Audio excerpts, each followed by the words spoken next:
Welcome. This is another video on money printing. There are two key methods through which the central bank can issue new money to the economy. Those are accumulation of foreign assets or domestic assets. Here we will be summarizing those two in the following manner. Money printing via increase of net foreign assets. There can be two cases. One is forex purchase by central bank from licensed commercial banks in local foreign exchange market. Second one is forex sold to central bank from government of Sri Lanka, what they have received as grants or borrowings. In both the cases, CBSL issues new money and it accumulates forex reserves. In the balance sheet of central bank, there will be an increase of assets by way of foreign exchange, and in the liability side, correspondingly, there will be an increase of LKR in circulation. In the case of money printing through increase of net domestic assets, we can depict it in this manner. There can be 5 cases mainly. It includes loans to government or loans to licensed commercial banks by central bank, and primary market treasury bill purchases by central bank, or secondary market T-bills or bonds purchases under open market operations of central bank, and finally central bank profit transfers to government. In the first two cases, when central bank issues money, it accumulates loans or government security stocks. In the third case, when central bank issues money, it depletes its profits or reserves. In the balance sheet, for the first two cases, there will be an increase of asset by way of increase of loans and government security stock. Correspondingly, there will be an increase in liability side as increase of LKR in circulation. In the third case, there will be a depletion of central bank profits or the reserves, and correspondingly there will be an increase of LKR in circulation. Now we have discussed two main ways of increasing or issuing new money to the economy, and now we will be discussing accumulation. Also we have discussed, so now we will be moving on to money printing in recent times with special reference to 2020 onwards duration.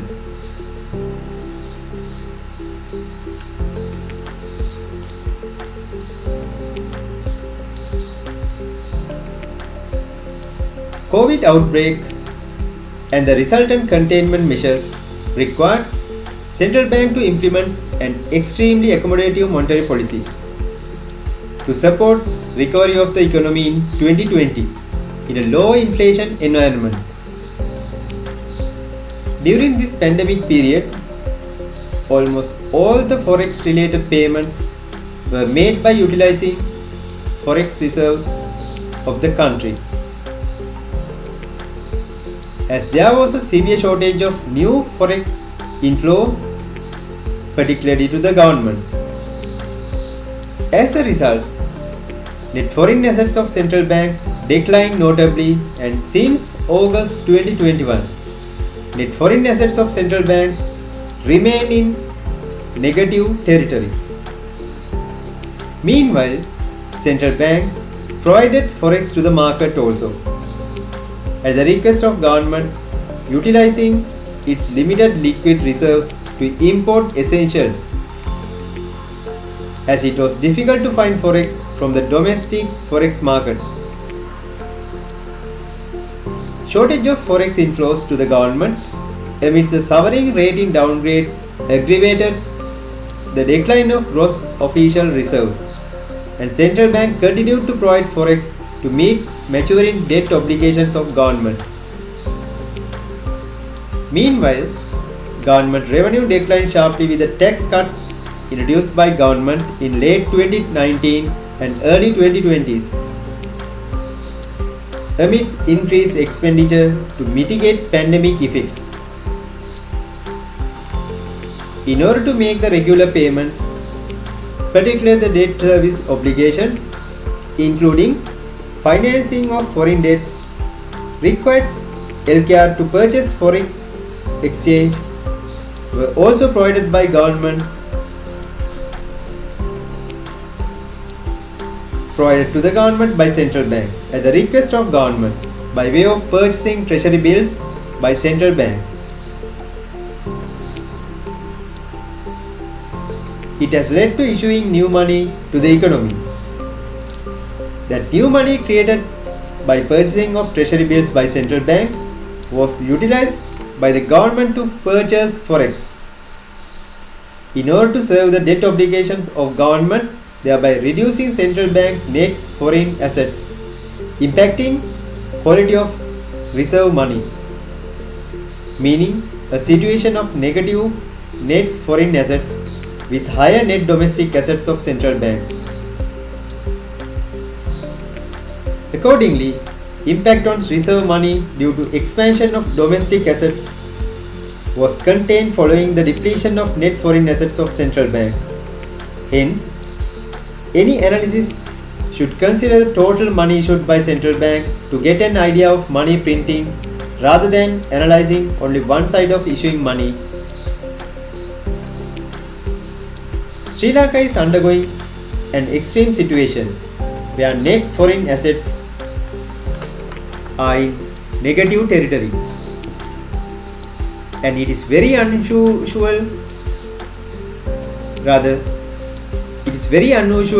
for countries to have negative net foreign assets, and this means the money stock is not backed by foreign assets but entirely backed by domestic assets. Until the country gets a substantial amount of forex on net basis, net domestic assets of central bank could remain in elevated levels. Extended fund facility arrangement with IMF would pave the way for a faster build-up of net foreign assets of central bank. In addition, introduction of legal provisions to prevent the central bank from financing government along with increased revenue collection and the resumption of foreign financing to the government would prevent a further build-up of net domestic assets through central bank financing the government. With that, we will be completing and we will be coming to the end of the session. Thanks for watching.